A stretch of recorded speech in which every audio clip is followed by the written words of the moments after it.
Бәріне сәлем, сіздермен Гүлхан. Бүгінгі видеода біз джинсы шалбар балағының төмен жағын өзгертпей қысқарту жолын үйренетін боламыз. Ендеше бастайық. Ол үшін джинсы шалбарының оригинал тігісін, яғни ол әдетте 1,5-2 см болады төмен жағында, соны өлшейміз. Соған өзімізге неше сантиметр шалбарды қысқарту керек, сол санды қосып, бормен түзу сызып аламыз.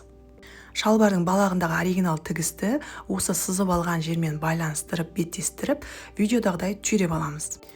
Енді матаның бүктелген шетіне тақап отырып, бірінші тігісті жүргіземіз. Сонда бізде осындай тігіс пайда болады. Енді қысқарту керек матаны 1 см қалатындай етіп, қалған шетін айналдыра қиып тастаймыз. Сосын джинсының балақтағы өз тігісін сөгіп аламыз. Егер сіз бұл тігісті сөккіңіз келмесе, жаңағы 1 см жерді оверлоктап аяқтасаңыз да болады.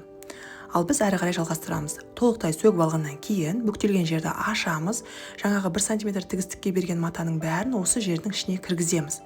Қалыңдық тудырған жерді шамалап жұқартып, ине түйреуішпен түйреп алып, сөгілген орынды қайтадан айналдыра тігіп шығамыз. Тігісті үтіктейміз. Бұл джинсы шалбардың қысқартудың тек бір жолы. Басқа да реставрация түрлерін парақшадан таба аласыз. Видео ұнаса, каналға жазылып алыңыз, лайк басыңыз, комментарий қалдырыңыз. Сіздермен болған Гүлхан, келесі кездескенше.